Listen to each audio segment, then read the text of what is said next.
Hello viewers, and welcome to the latest installment of the LOTR LCG Progression Series, a production by Cardboard of the Rings, the bi-weekly podcast about the Lord of the Rings, the card game, which is a living card game by Fantasy Flight Games.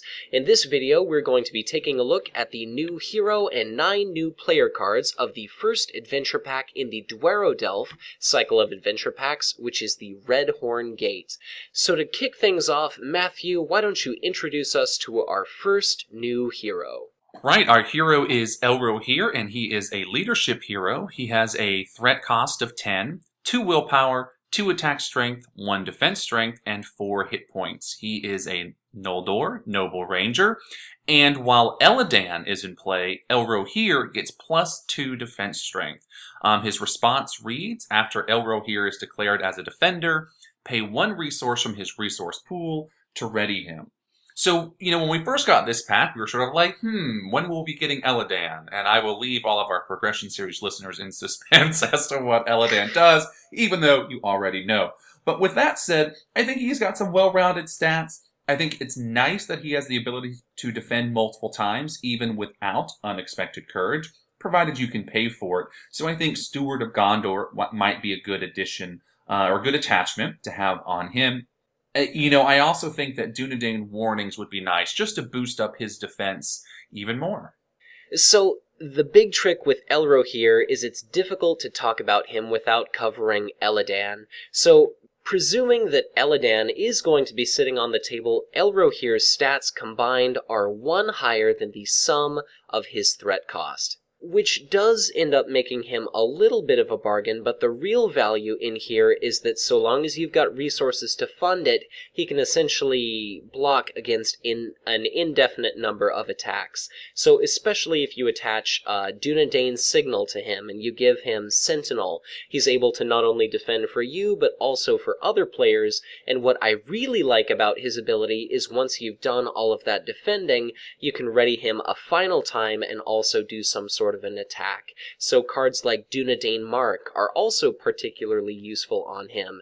If you're going to be doing a ton of defending, I feel like Song of Wisdom and a Burning Brand are also perfect for this guy, and another nifty little trick if somebody else has, say, a much more powerful attacker on the board, is you can go ahead and use that final action to trigger a common cause. So you sacrifice his final action to give somebody else, maybe some card draw, maybe some scrying, or maybe just an attack that either kills an enemy and or produces progress tokens or gives another character action.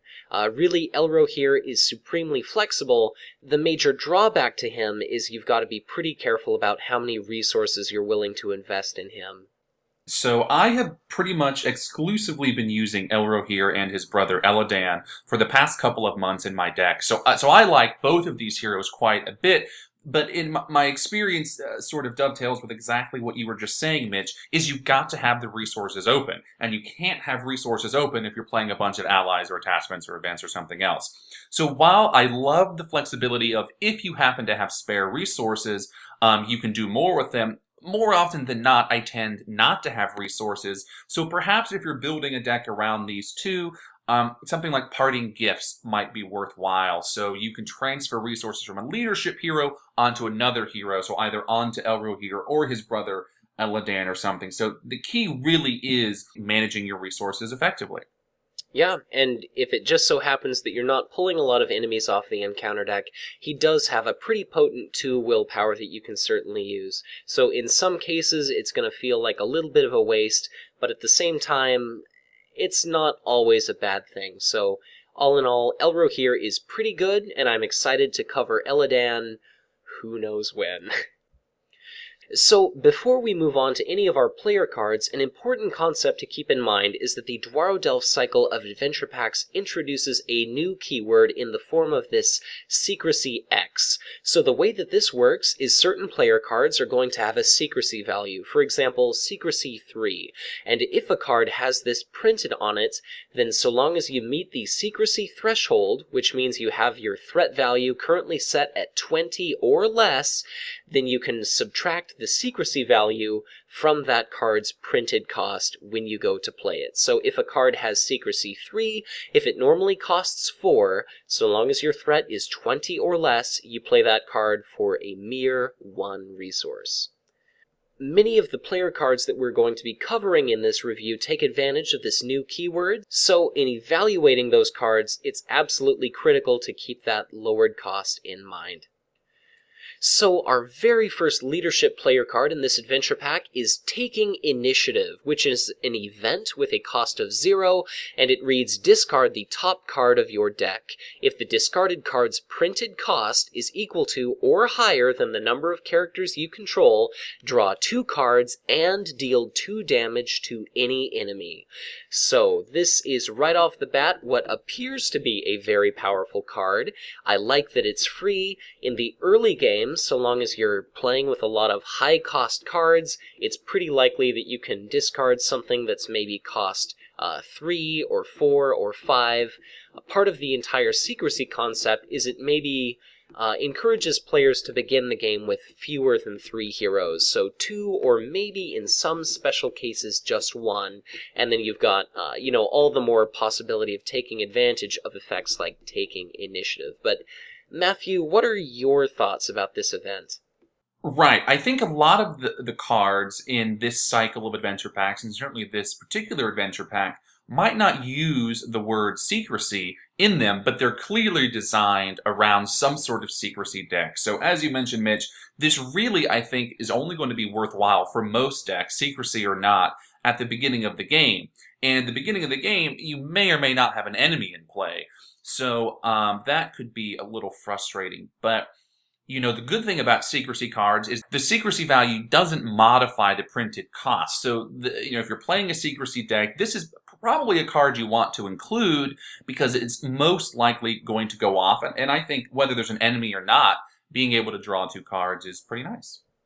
Yeah, we certainly did just finish Khazad-dûm, and there's just a ton of 2-hit-point enemies, things like Goblin Spearman, Goblin Swordsman, the Goblin Scout. So if you've got enemies on the table, if you're, playing the Khazad-dûm quests or the Dwaradelf cycle packs that include a lot of enemies from those adventures, it's pretty likely that you are able to kill enemies. The problem I have with this card is if you don't draw it, let's say in your beginning hand, secrecy decks, since you have few heroes, you're probably going to want to have a big army of allies just to make up for a lot of those actions that you're lacking at the beginning of the game. Resource generation is probably going to be a little bit of a problem if you're only running 2 heroes, especially if you're running heroes like Elrohir, where you're using all of those resources to give him additional actions. So if you're including a lot of expensive events, expensive cards in your deck, those are probably going to be really difficult to get onto the table. I think this certainly works well with effects like, say, Dunedain Quest, or the Favor of the Lady and Calabrian Stone, so that you can give yourself additional willpower without including additional allies in play. The same goes for all the attack and defense bolstering effects as well. If you're fond of the leadership ally Keen-Eyed Took, that certainly allows you the ability to kind of scry the top of your deck so that you can tell what's going to be coming up. Are you going to be able to hit with Taking Initiative, or is it going to completely whiff? Maybe you've got other players that are really taking advantage of a lot of ranged and sentinel effects. So maybe Thalon is wounding enemies, you've got another player that's defending for you or attacking for you, so maybe you're the control player. But all in all, Taking Initiative, it seems like a very high-risk card for a relatively reasonable gain, but it just seems like it's so hard to pull off, and if it fails, then it's just miserable. Right, it would certainly suck to draw Taking Initiative as the card that you're checking against the number of characters. Sure, or just a ton of the cards in this adventure pack are cost 0, so we'll have to see what else comes out, but I'm real dubious about this one. Right. Timely Aid would be the next and final leadership card of this adventure pack. It is an event that costs 4 with a secrecy value of 3. Its action reads, reveal the top 5 cards of your deck and put 1 revealed ally into play, if able, shuffle all other revealed cards back into your deck. I think it's certainly a nice effect, and in many ways it's similar to either the Eagles Are Coming or Mustering the Rohirrim, but it's not trait specific to either Eagles or Rohan cards, and it doesn't go in, the revealed card doesn't go into your hand. You get to play it for free. Love that. Most likely, though, if you're not using the secrecy value, you'd be paying more for the ally than you otherwise would. So most ally, 0 or 1, 2, or 3 cost allies, right? A hard cast of Timely Aid without secrecy, you're probably paying more. But if you are playing secrecy and you're only paying 1 for this event, then you're probably getting quite the bargain. So, if you're going to try to attempt and construct a secrecy deck, I absolutely think this should be included. If you're not playing a secrecy deck, I think the cost is probably just too high. Paying 4 for an ally, really only Gandalf's or, Bjorn's or anyone's costing 5 or 6 would really be the only bargains. And I'm not sure that really is worth it. Yeah, this certainly can be an absolutely incredible savings of resources if you do have that secrecy threshold.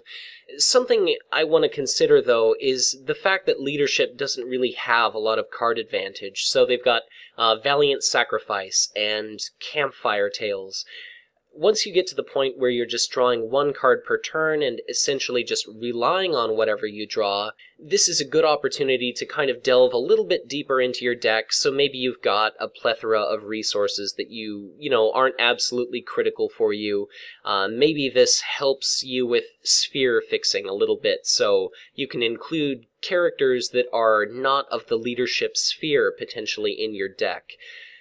Searching the top 5 cards of, say, a 43-card deck once you've drawn your initial hand and drawn your first card the first turn, it's a pretty good chance that you're going to end up with a very sweet ally.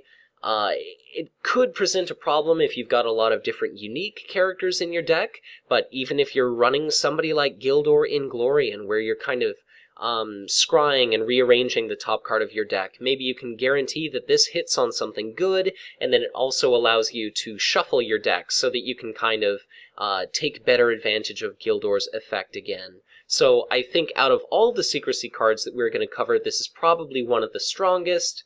But what's kind of funny about this card is it works against taking initiative that we just covered, because it puts allies into play. So without seeing a lot more development of this secrecy concept, initially it kind of seems like a little bit of a jumbled mess.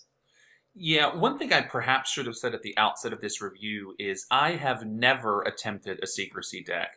And I'm not sure I've ever included a secrecy card in my deck and just paid its normal printed cost. So, I would say take my opinions with a grain of salt. When it comes to our playthrough videos, I'm very tempted to attempt a secrecy deck just because there's nothing to lose, I suppose, other than scenario and public humiliation. But, a lot of my opinions here are just going to be sort of gut reactions, not necessarily based on experience.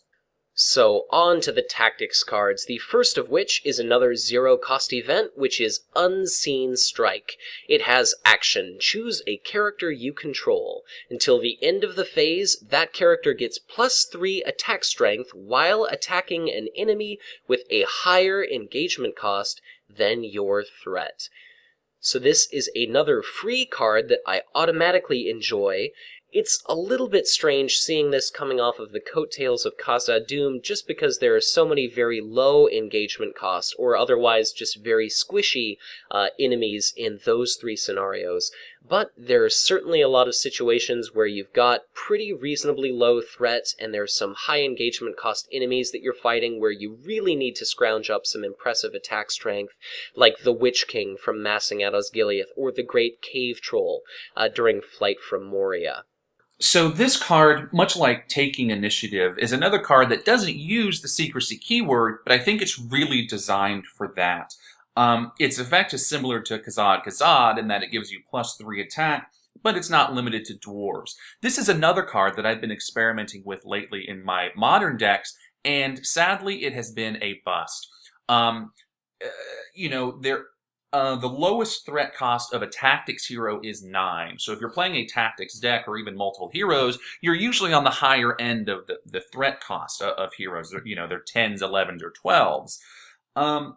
And so my issue with this card has been, if I have it in my hand, it's typically later in the game, and my threat is either high enough that this doesn't work, or if there are enemies that have a higher engagement cost, there are enough lower engagement cost enemies in play that I'm having to deal with those, and I can't optionally engage that extra enemy for this to be worthwhile. So again, to sort of sum up what I'm saying here, is that in a secrecy deck where your threat's going to be low and almost every enemy is going to have an engagement cost higher than your threat, I think this could be fantastic. But in sort of a normal 3-hero game, I am not sure I have ever pulled this off, because I either don't have it in my hand when I could engage a higher threat cost enemy, or there's just other enemies that I need to deal with immediately because their threat cost either is equal or lower to my threat. So, love the card in theory. In practice, I have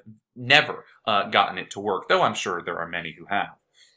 So I like this as a little bit of an alternative to, say, tactics players that don't feel like playing very dwarf heavy. So if they don't want Gimli loaded up with damage, maybe they think that's a little bit too risky of a prospect, so they don't have Khazad to take advantage of.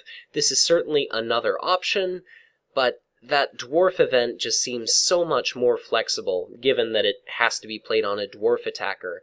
The major problem I can see with Unseen Strike is, given that your threat probably starts pretty high, as more and more scenarios come out in this game, we start seeing more and more threat escalation effects. If you don't include some form of threat management or have a friend playing on the table that can help you drop your threat down, this can just be a very difficult card to play. Or when you can play it, it's just, completely excessive.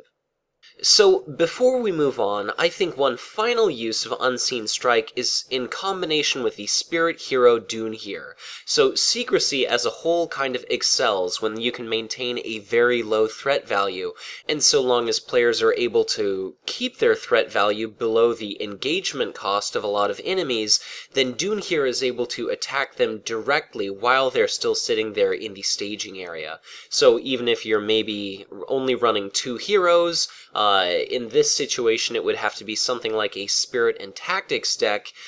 If you can keep your threat low enough so that enemies aren't attacking you, Dunhir is hopefully going to be able to kill the majority of those before they ever become engaged with you. The only problem with Dunhir, of course, is that his base attack value is relatively low, a mere 3 when attacking into the staging area, so with effects like Dunedain Mark, Dwarven Axe, or perhaps even Blade of Gondolin, you can certainly boost that up, and even though you can only include up to 3 copies of this card in your deck, Unseen Strike can certainly help Dunhir to try and overcome much more formidable opponents than he might otherwise ever be able to.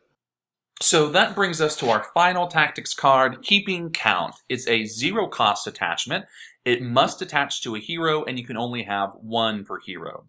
The attached hero gets +1 attack strength for each resource token on another copy of Keeping Count that is above the current number of resource tokens on this card. It also has a force effect. After attached hero attacks and destroys an enemy, place 1 resource token on this card. With any card game I've ever played, if I have to read a card more than twice, I instantly think it is junk.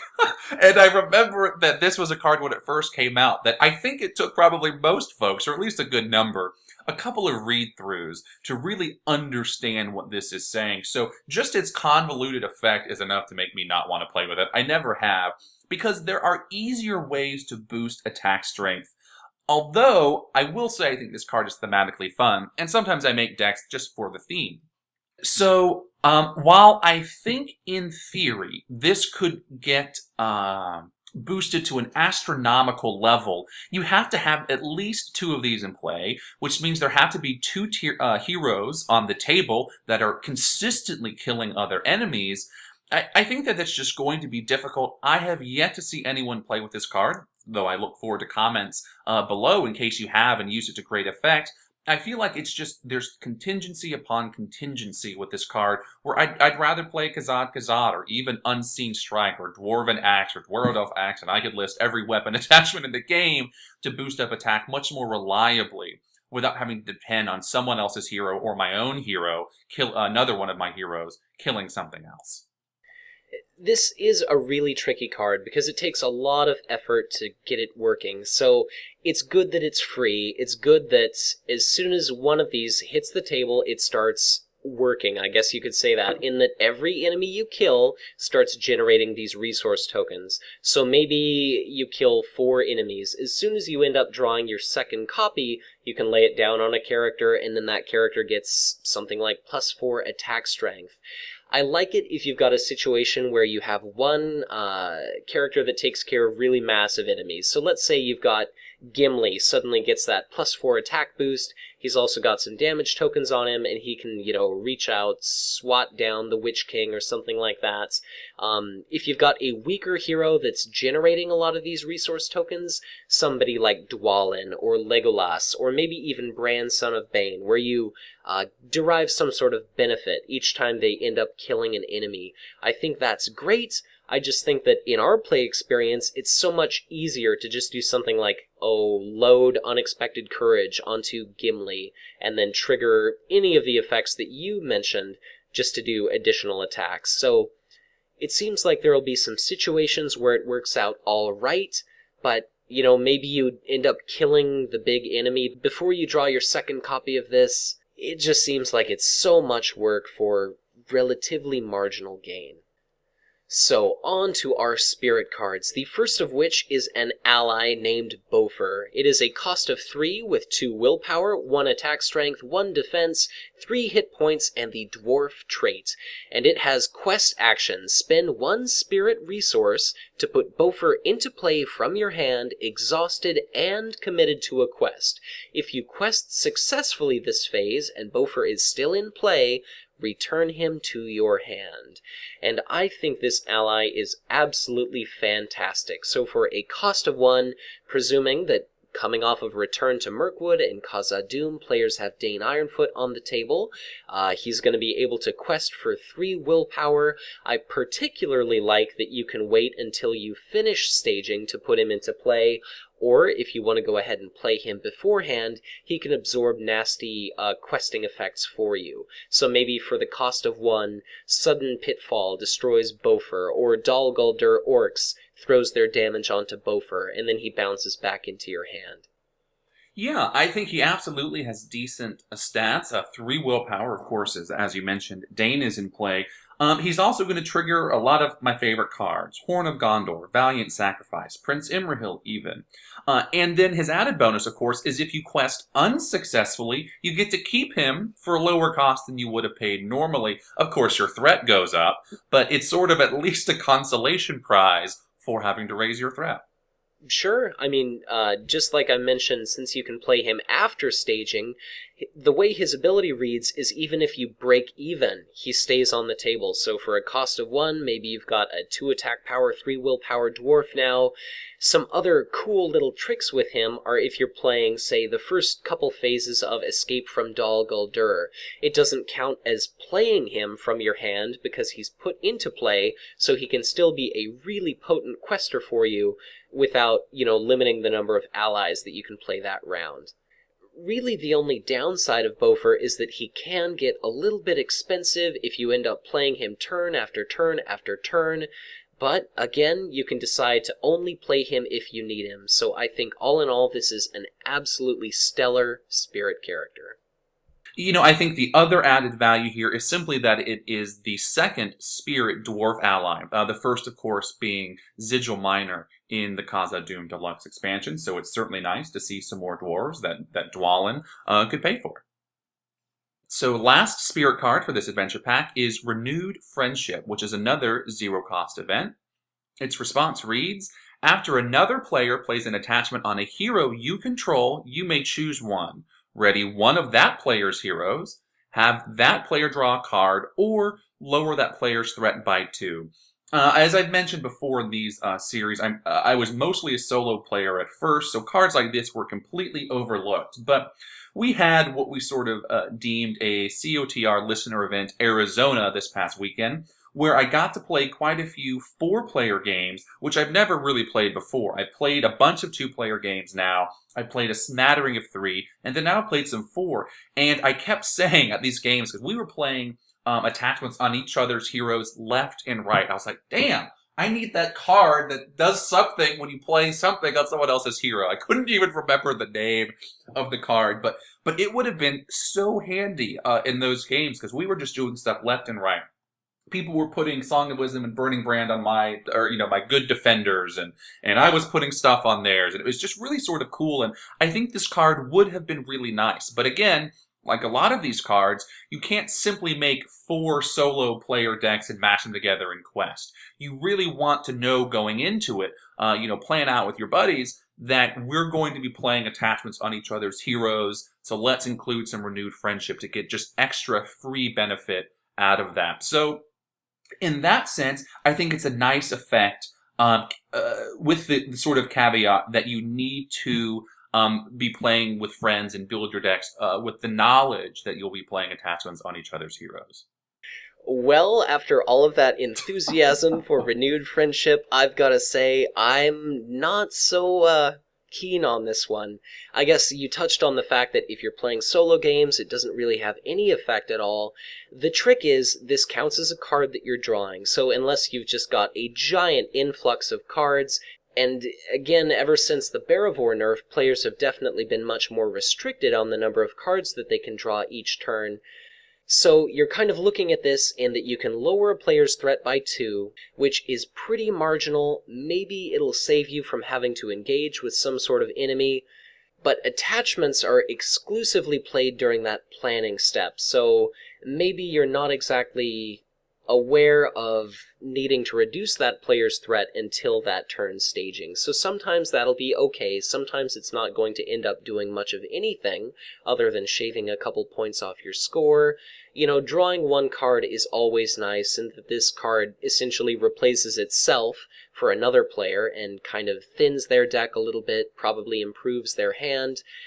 But this ready one of that player's heroes, the big problem with that is there are so few characters that are exhausted during planning. So with the exception of triggering Barivore to draw someone a couple cards, or maybe using Denethor to scry the encounter deck, it seems like that one's not really going to be doing too much.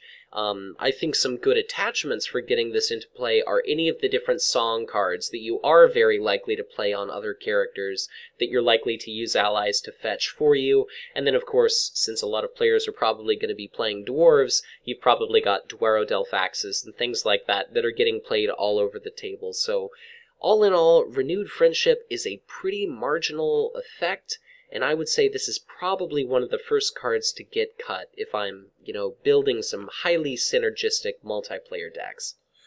Right. Again, this is another card, like most of the cards in this adventure pack, that I have never used. But in a 4-player game, it happened with such frequency that, I don't think it would have been the end of the world to have each of us drawing an extra card all the time. The threat, I agree, sort of marginal. Though, in a multiplayer game, if you're playing Galadrim's Greeting, you're paying 3 to also only lower everyone's threat by 2. Now, of course, that affects more people than just one, but I'm not saying it's the best card ever. Perhaps I was enthusiastic only because I wish we would have had it. But, it's something that's just a nice little bonus. If you have it in your hand, it's a co-op game, friendly environment, casual, you're doing a nice little gift to your friend. And that's just sort of how I view the card. It's not something that's going to, be game breaking. It's just another way to say thank you without saying thank you. Oh, and and in that same vein, it certainly could dip a player back beneath the secrecy threshold or just ensure that that player stays there. So it can be all right, but it's definitely something you've got to design for. One final thought on Renewed Friendship is it's one way to get around effects like Cotton Web, where that hero doesn't ready during the refresh phase. So if your buddy's nice enough to play an attachment, you can then ready their hero that got caught in that nasty web, which, while it's certainly a niche situation, or something that's not going to happen in every quest, obviously, it certainly would be a nice benefit.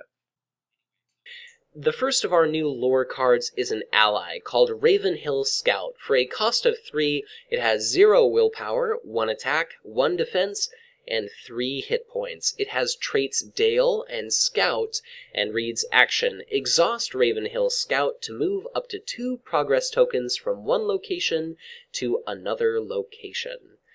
So, something that I like about Ravenhill Scout is that since the introduction of Khazad-dûm, we started seeing locations that require far more progress tokens to complete them than any of the Core Set or Shadows of Mirkwood scenarios. So maybe if you've got effects like Northern Tracker that are generating a lot of progress tokens on a lot of locations in the staging area, maybe you can use this guy to either smooth out the number of progress tokens so that all of them are, you're generating the most progress tokens possible from the Northern Trackers, so you're keeping those locations in play as long as possible. Maybe you're using this or multiple copies of this to pull progress tokens off of multiple locations to pile them onto one that has a particularly nasty while it sits in the staging area effect, or to avoid some sort of really nasty travel effect. So in a situation where you do have access to some powerful spirit allies, whether it's Northern Tracker or Lorien Guide, this can be an ally that's worth looking at. Right. I really do think this ally is dependent on Northern Tracker or Lorien Guide, because otherwise there aren't going to be that many progress tokens on a location except for the active one if you're making quest progress. But it certainly would be great for certain locations like the Impassable Bog or maybe even the Brownlands, which only needs 1.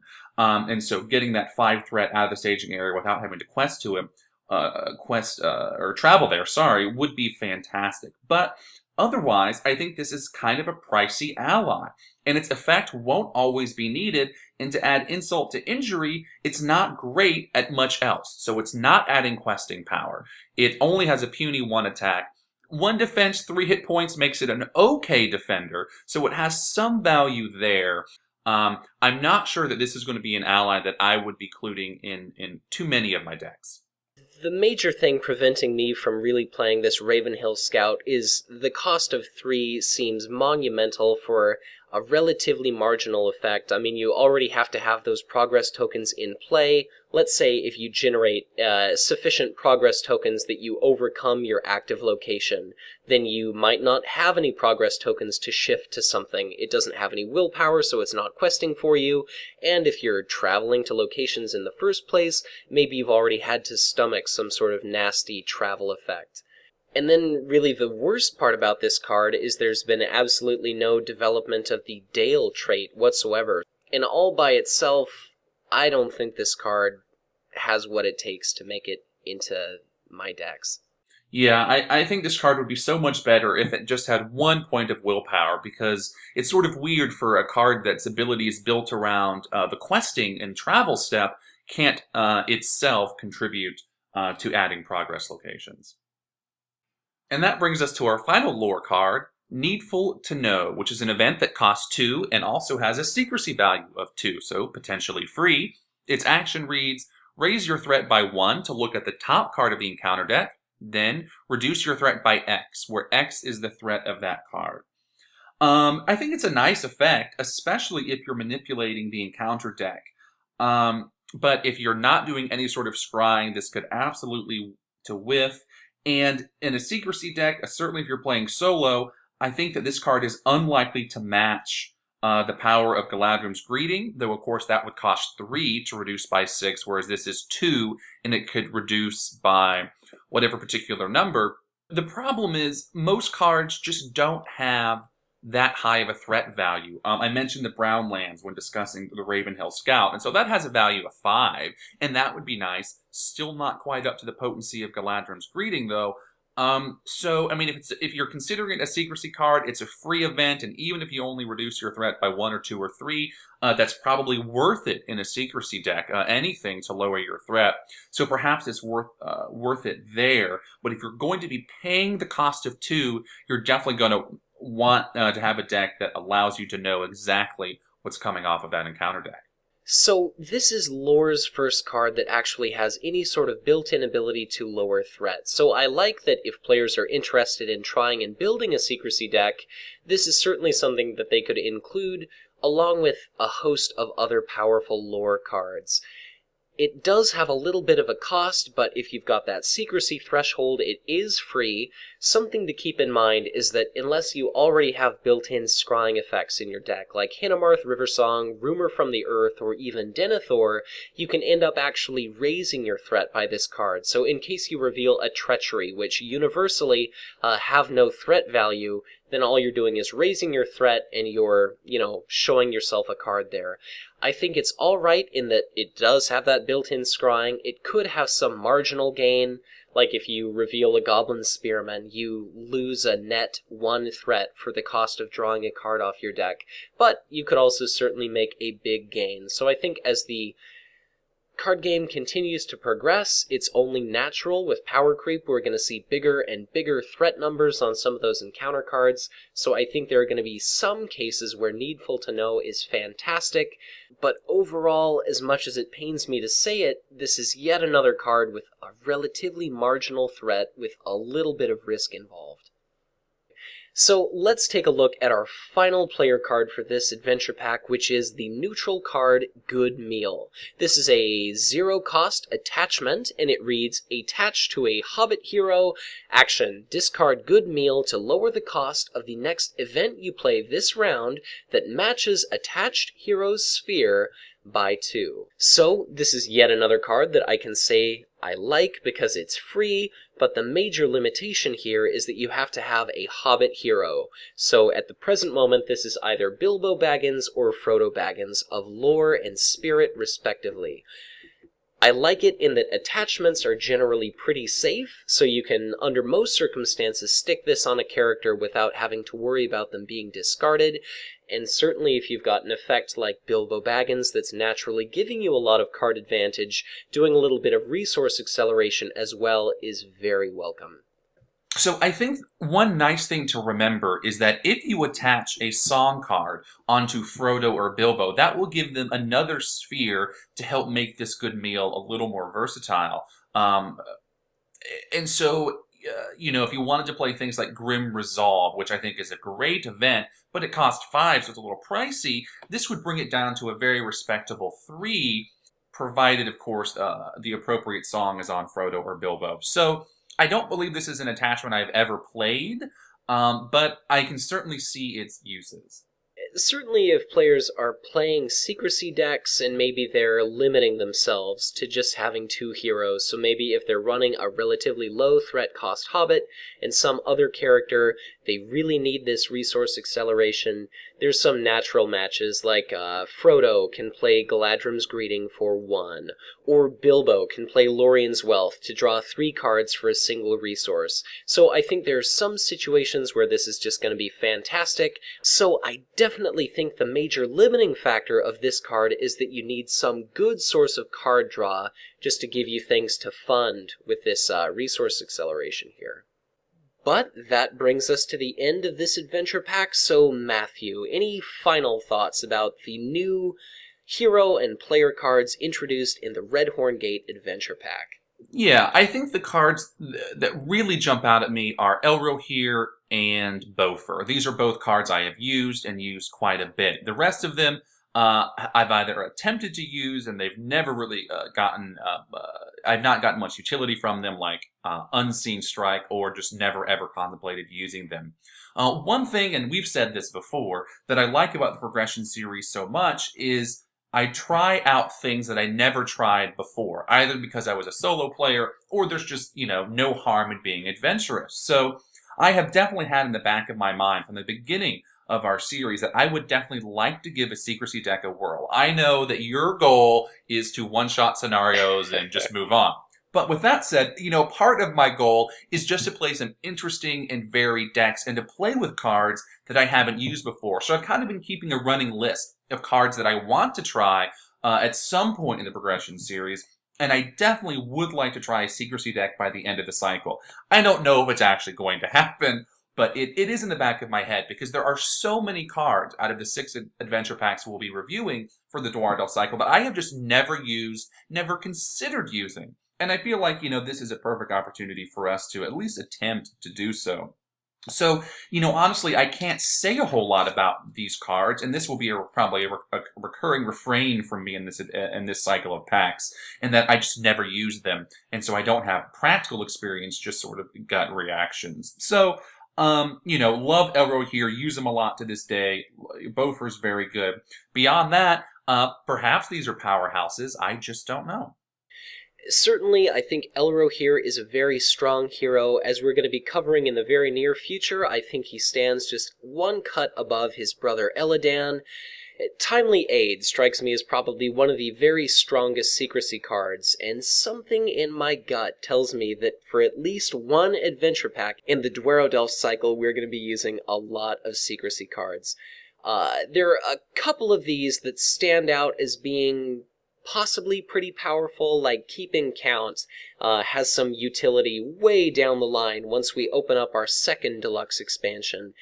But a lot of these cards are pretty limited in their scope. They involve a little bit of, a little bit higher of a risk than I'm comfortable with for a pretty marginal gain. Things like Good Meal can only stand to get better as we see more and more Hobbit heroes coming out, and again, so long as you've got decent card draw, it can be a pretty decent effect, essentially drawing 2 resources out of your deck. But I would say out of all of the cards in this adventure pack, Bofur is probably my favorite, in that I use him in any Spirit Dwarf deck, and Elrohir, well, all I can say is I've certainly played my fair share of Noldor Brother decks. But I'm not sure if there's anything else to say. Any final thoughts, Matthew? I think that about wraps it up for me. So thank you all for watching this video. Be sure to leave us some comments below, especially if you've experimented with a secrecy deck and had some success with these cards.